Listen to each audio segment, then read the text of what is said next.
रामकृष्ण हरी मंडळी, लवकरच आषाढी एकादशी येते. त्यानिमित्ताने मी खास तुमच्यासाठी शेंगदाण्याची बर्फी घेऊन आली. तोंडात टाकताच विरघळणारी पांढरी शुभ्र चवीला अतिशय रुचकर ही उपवासाची शेंगदाण्याची बर्फी फक्त 2च साहित्यात बनवून तयार होते, तेही अगदी 10 मिनिटात. अगदी पहिल्यांदा जरी बनवत असाल ना तरी परफेक्ट बनवून तयार होणार, कारण भरपूर टिप्ससोबत आजची रेसिपी बनवणार आहोत आपण. त्यासाठी शेवटपर्यंत जरूर बघा. व्हिडिओ आवडल्यास लाईक, शेअर, कमेंट नक्की करा. चला तर मग सुरुवात करूया. शेंगदाणे घ्यायचे. आपल्याला भाजताना जाळ बुडाच्या कढईमध्ये मध्यम गॅसवरती छान भाजून घ्यायचे आपल्याला. आणि जर समजा काही करपलेले असतील ते दाणे काढून घ्यायचे, म्हणजे अगदी पांढरी शुभ्र आपली बर्फी बनवून तयार होणार आहे. हे मापटी प्रमाण देखील दाखवणार आहे. आमच्याकडे याला पावशेर म्हणतो आम्ही. हे शेंगदाणे मोजून घेते मी, त्यांची साल काढून घेतलेली आहे.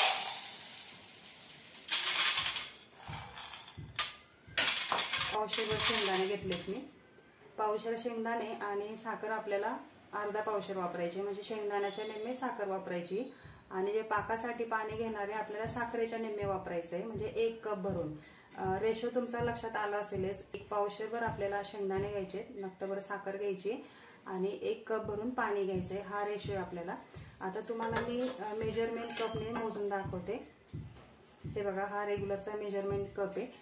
किंवा रेग्युलर तुम्ही तुमच्या घरातल्या कुठल्याही वाटीचं किंवा पातेलीचं माप घेतलं ना, त्याच्यानं साखर आणि पाणी देखील मोजून घ्यायचं. आता हे मोजून घेते मी. हे बघा व्यवस्थित.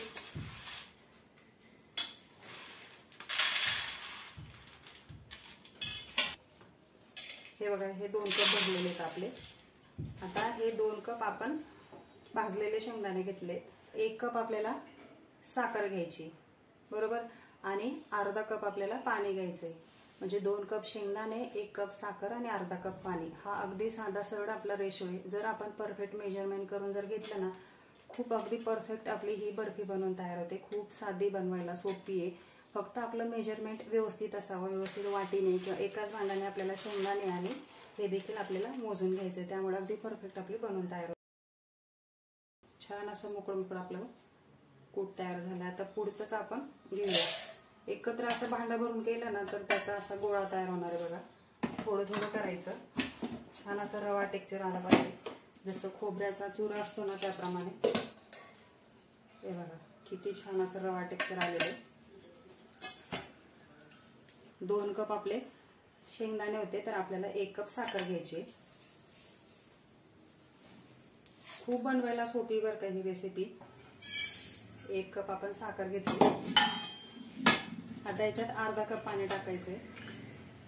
पाणी म्हणजे ह्याच कपाने मोजलं तर अर्धा कप.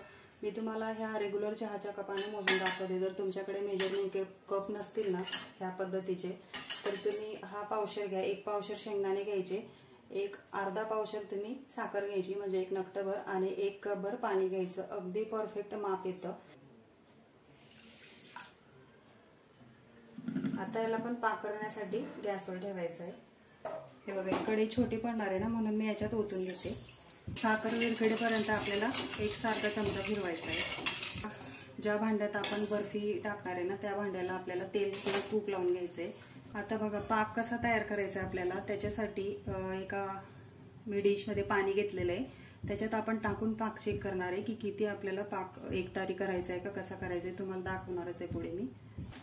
अगदी फ्रीज बाहेर जर म्हटलं ना 15 ते 20 दिवस आरामात टिकते. वातावरण जर कोल्ड असेल, पावसाळ्यात थोडी लवकर खराब होऊ शकते.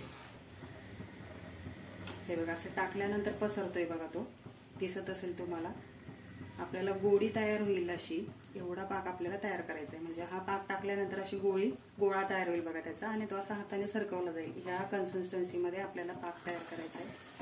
हे बघा, 1 तारी पाक झालेला आहे आपला. ह्या स्टेजला दिसतोय तुम्हाला, माहित नाही तुम्हाला दिसतंय का नाही. मस्त पाक झालाय बघा, 1 तारी. आता तुम्हाला चेक करून दाखवते बघा, म्हणजे गोळी करेपर्यंत तुमचं लक्षात येईल.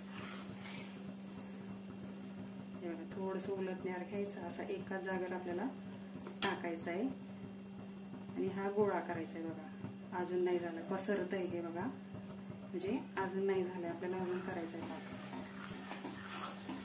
पाक पक्का झाला ना आपला, ज्या लेवलला आपल्याला पाहिजे तेवढा पाक तयार झाला ना, अगदी फटफट हात चालवत आपल्याला हा कूट मिक्स करायचा आहे, दाण्याचा कूट, आणि पटकन आपल्याला ताटात पसरवायचा आहे, कारण लगेच कोरडं होतंय मिश्रण. हे बघा परत 1 मिनिटाने आपण बघतोय. मला वाटतं आता व्हायला पाहिजे तो. हे बघा एका जागेवर थोडासा पाक टाकला ना आपण. हे बघा झाली ना गोळी. हे बघा तयार होते गोळी है ना. मला वाटतं आता झालेला आहे आपला.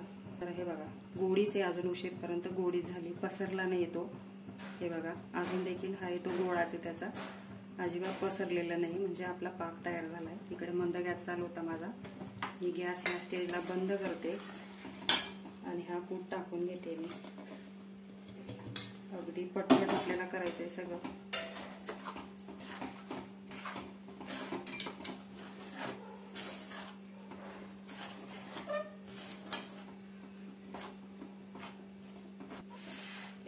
किती स्पीड जमतो ना तुम्हाला तो घ्यायचा आहे. हे बघा असं देखील गोळा केला तर होतंय. आता जे तेल लावून ठेवलं आहे आपण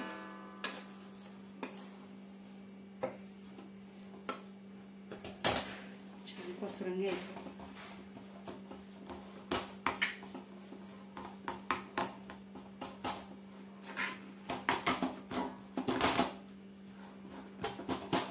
थोडं पाण्याचा हात लावून मी पसरून घेते. हवं तर तेलाचा हात लावा, तेल तुपाचं.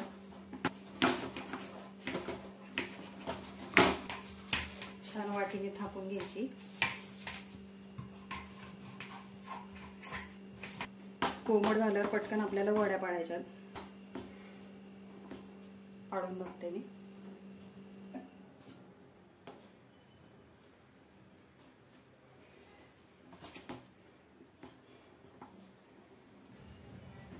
पूर्ण सुकल्यावर वड्या पाडल्यात ना तर तुकडे पडतात त्याचे. व्यवस्थित हव्या त्या आकारात आपल्याला तुकडे पाडता येत नाही. थोडं कोमट असताना पाडायच्या.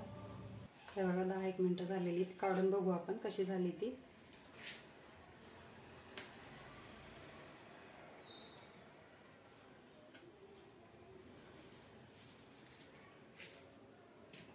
मस्त झाली बघा.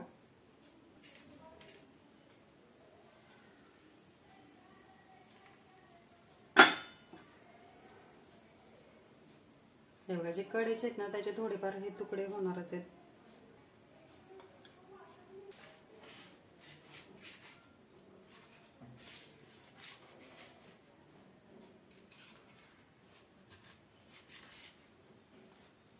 थोडासा कोरडा वाटतोय तरी मला पाक. अजून थोडा अलीकडेच आपण जर गॅस बंद केला असता ना तर अजून एक. जर तुम्हाला पाक कळत असेल ना थोडा अलीकडे गॅस बंद करा. म्हणजे खरं तर ह्या रेसिपीशी लहानपणीच्या भरपूर आठवणी जोडल्या आहेत. तुमच्याशी शेअर कराव्याशा वाटत आहेत मला. जेव्हा जेव्हा आई ही बर्फी घरात बनवायची ना तेव्हा लक्षात यायचं की उद्या कुठला तरी उपवास येतोय. घरात सगळ्यांना आवडायची म्हणून आई भरपूर बनवायची. खरंच खूप मस्त लागते. जरूर करून बघा तुम्ही. भरपूर टिप्स आजची रेसिपी मी तुमच्याशी शेअर केली. तुम्हाला नक्कीच आवडली असेल. त्यासाठी व्हिडिओला एक लाईक जरूर करा. व्हिडिओ आवडल्यास मित्र नातेवाईकांमध्ये शेअर नक्की करा.